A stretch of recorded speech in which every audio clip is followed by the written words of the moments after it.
Hello everyone. दिनै आङो आखान्थिथाम आयदानिनो 6.3 नि 11 नाम्बार सोंथिखौ एबा बे 11 नाम्बारनि बे थिउरिखौ फोरमान खालामनो नागिरदों आङो। बिनिखायनो नोंसोरखौ गोसो होनानै क्लासखौ फल' खालामफिनबाय आङो। बिदिबा आं आरम्भ खालामसै। आङो सावगारिखौ आरो सोंथिखौ लिरनानै लाग्रोखादों, टाइमनि खोथा थायो। दा सावगारियाव ABC गोरोबनाय आखान्थि आखान्थिथाम, ABCआ गोरोबनाय आखान्थि आखान्थिथाम। दा बे गोरोबनाय आखान्थि आखान्थिथामाव मा जायो, नैबे B खनाजों आरो C खनाजों समानखा, आरो नैबे ABजों ACजोंबो समान जायो। नोंसोर बेखौबो मिथिखागौ। आच्छा, बेवहाय सोंथियावबो लिरनाय दङ बे ABC गोरोबनाय आखान्थि आखान्थिथामनि AB आरो ACआ समान नायलाय लिरनाय दङ। ओमफ्राय मा दं, CBखौ फोलावबाय, फोलावनानै मोनसे E बिन्दु लाबाय। नैबेलाय आखान्थिथाव फोलावनाय आखान्थियाव मोनसे बिन्दु। जुदि ADआ BCनि सायाव थोंगोर जायोब्ला जाबाय, आरो EFआ ACनि सायाव थोंगोर जायोब्ला फोरमान खालामनांगौ ABD आरो ECF बे मोननैया महरसे होननानै फोरमान खालामनांगौ। जाबाय। आच्छा, दानिया नायदो, बे ABC आखान्थिथामा होनाय दङ एन्सार। होनाय दं ABC आखान्थिथामा गोरोबनै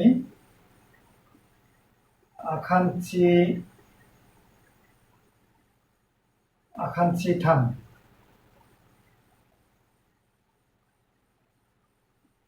जाबाय। जुदि आखान्थिथाम गोरोबनाय आखान्थि आखान्थिथाम जायोबा मा जायो, AB इकुवेल टु AC जाखायो। जाबाय। आरो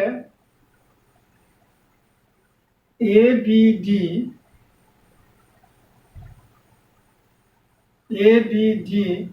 खना समान मा जायो, नैलाय ACDआ खिन्थु समान जाखागोन। लिरना लानोसै बेखौबो, ACD बे खनाजों बे खनाया समान जाखायो। जाबाय। आच्छा, दानिया बेवहाय मोनबेसे आखान्थिथाम दं, ABC मोनथाम दङ। जायखिजाया जोङो मा फोरमान खालामजोबदों, नैबे मोननैखौ। बिदिबा जोङो बे मोननैखौ लानानै फोरमान खालामनांगोन। दानिया माबा ABD आखान्थिथाम आरो मोनसे मा ECF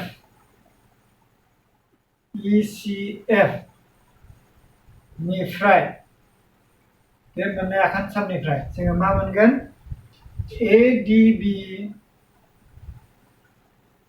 ABDआव ADBखौ लाबाय, बेजों बबे खनाया समान जानो हागौ, ADB बा ECFआव EFCआ 90 डिग्री, बेजों 90 डिग्री। बिदिबा जों मा लिरगोन बेवहाय, EFC माने मोननैबो खनाथि खना।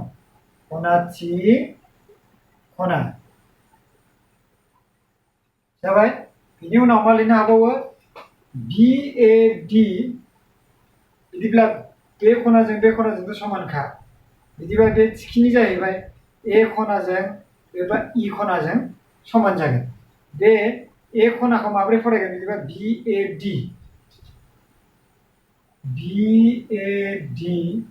समान माब्रै, CEF खना होननानै फरायगोन। जाबाय। बिदिब्ला जोङो मा लिरनो हायो, खना खना समान जाहैबाय नालाय, ABD आखान्थिथाम महरसे, ECF आखान्थिथामा महरसे। मानि थाखाय, खना खना महरसेयारि खान्थि एबा रादायनिफ्राय बाहायनानै, खना खना महरसेयारि खान्थि बाहायनानै जोङो मा मोनखो, ABD आरो ECF बे मोननै आखान्थामा महरसे जाबाय बिदिब्ला आङो नेक्स्ट मोनसे बानायबावनोसैमोन टाइम वाज द टाइम नाउ जास्ट जाबावबाय मोनसे बानायबावनोसै बिदिबा आङो 13 नाम्बारखौ बानायनोसै 12 नाम्बारखौ बानायला गोरलैसो नोंसोर बानायनानै लानांगोन बेखौ बिदिबा बेखौ खोमोरथोंसै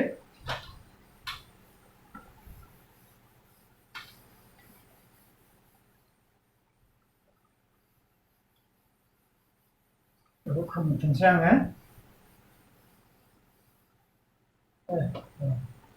exercise 6.3 triangles 13 number सोंथियाव दङ दिया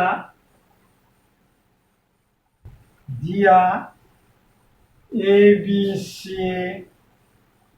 आखान्थि थामनि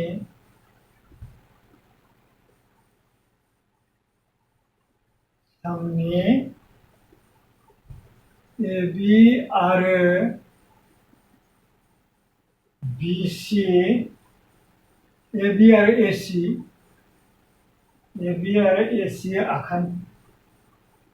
कुइसना एसे भुल जाबाय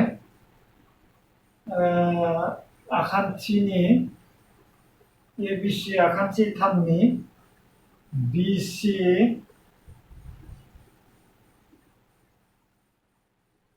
आखान्थिनि सायाव मोनसे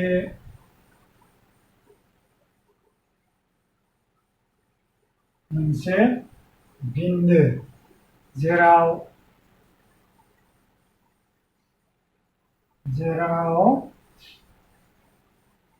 ADC समान BAC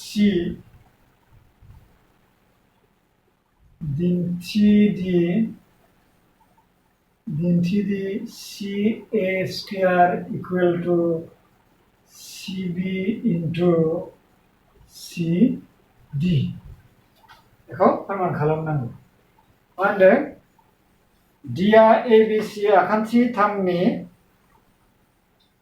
BC आखान्थिनि सायाव मोनसे बिन्दो जेराव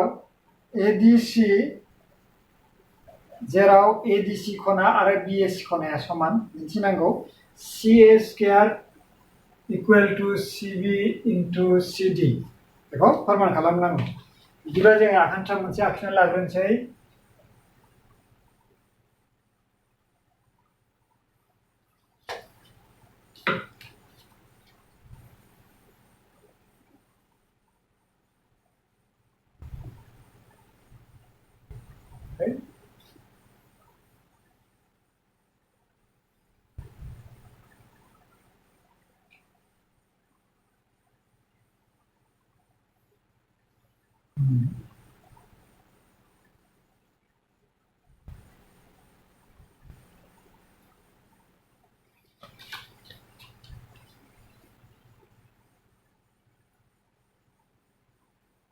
एसे खोलाबावनांगोन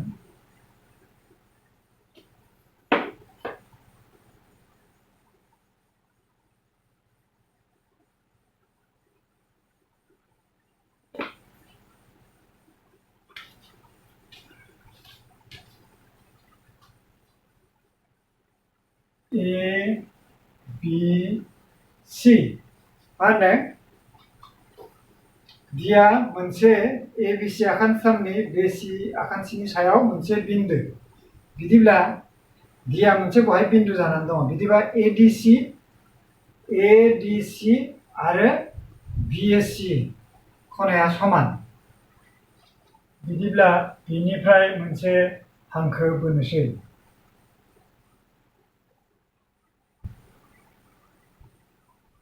बेखौ जाबाय D जाबाय AD हांखो मोनसे बोनाय जाबाय बहाय अब्ला दाना बिदिबा ADC आरो बे BAC बहाय मोननै आखान्थि थाम मोनबाय Dया मोनसे बिन्दु जाबाय ABC आखान्थामाव BCनियाव Dया मोनसे बिन्दु BC आखान्थियाव आरो ADC आरो BAC थारमाने ADC नैबे खना आरो BAC नैबेयो मोनसे खनाया समान थारमाने बेथ' थोंगोर बोनाय जाबाय नालाय ADखौ दाजाबनानै मा जाहैगोन बेयो थोंगोर जाहैबाय बेबो ओरैबो 90 डिग्री ओरैबो 90 डिग्री दा बे खनायाबो A खनाजों D खनाजों समान थारमाने BACआबो आरो ADBआबो समान होननानै बुंदों बेवहाय बेखौ फोरमान खालामनांगौ बिदिब्ला एन्साराव जों मा लिरनांगोन ADC मोनसे आखान्थिथाम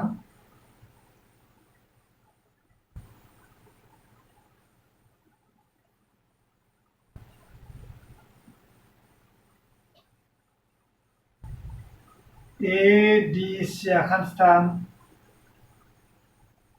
आरो मोनसेया मा BAC आखान्थिथाम BAC आखान्थिथामाव बा बिनिफ्राय जोङो मा नुगोन मोजाङै नायदो ADC आरो BAC बे मोननैया समान ADC आरो BAC बे मोननैया समान बे मा होखानाय दङ होनाय दङ आच्छा बिनि उनाव जोङो मा मोनबावगोन ADC आरो BAC होनाय दङ नुहुरो आच्छा बिदिबा ACD आरो BCA ACD बिदिबा जों मा लिरनो हाबावो ACD लिरोबा जोङो मा लिरगोन BCA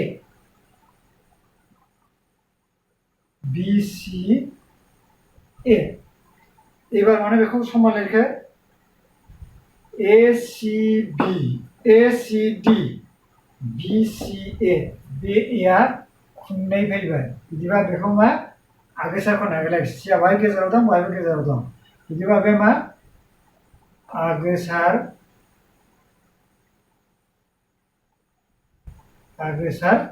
खना बिदिब्ला जों मा लिरनो हायो बिदिबा जों मा लिरनो हायो BDC आरो BAC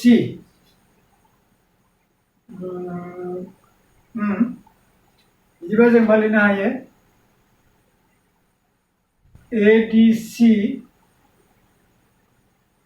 आरो BAC खौ जोङो मा लिरनो हायो महरसे होननानै मानि थाखाय खना खना महरसेयारि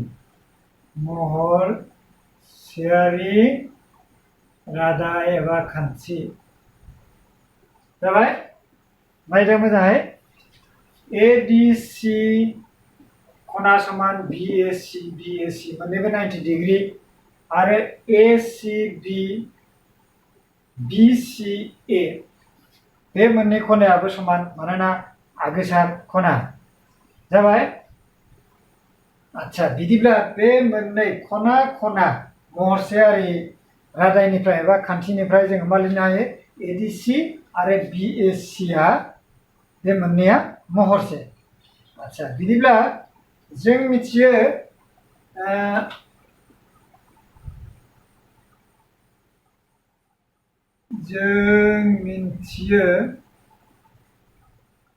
एक मिनिट अच्छा जों मिथियो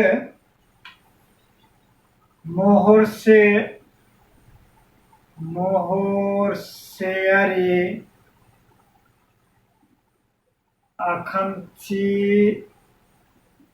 आखान्थिथामफोरनि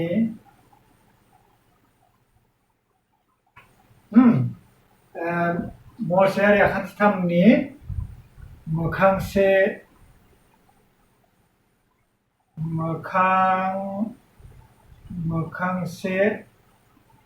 आखान्थिफोरा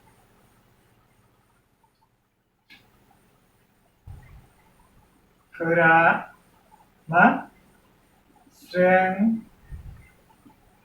रुजुथाय आच्छा जोंथ' बेखौ मिथिगौ जों मिथियो मोनसे मोननै जुदि आखान्थिथामा महरसे जायोबा बिनि मोखांसे आखान्थिफोरनि मा रुजुथाया समान जायो एबा स्ट्रें रुजुथाय दा बिदिबा जों मा लिरनो हायो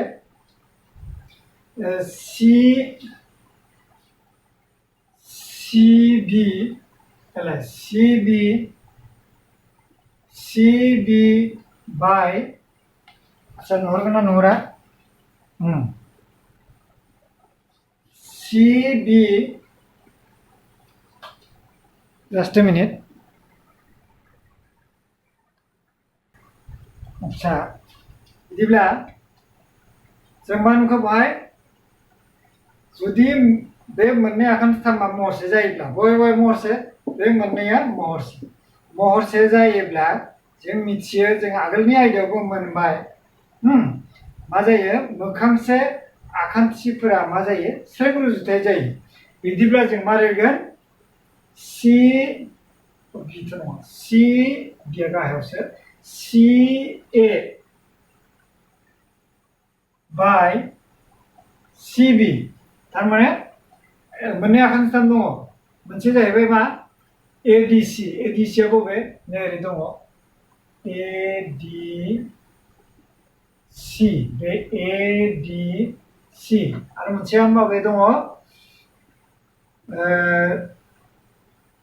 BAC आरो मोनसेया जाहैबाय नै ओरै BAC नैबे बे 90 डिग्री बे 90 डिग्री बे जाहैबाय BAC बे आखान्थिथाम मोननैया महरसे जादों बेजों एलाय D खनाजों A खनाजों एलाय BAC ADC समान जाहैबाय आरो ACB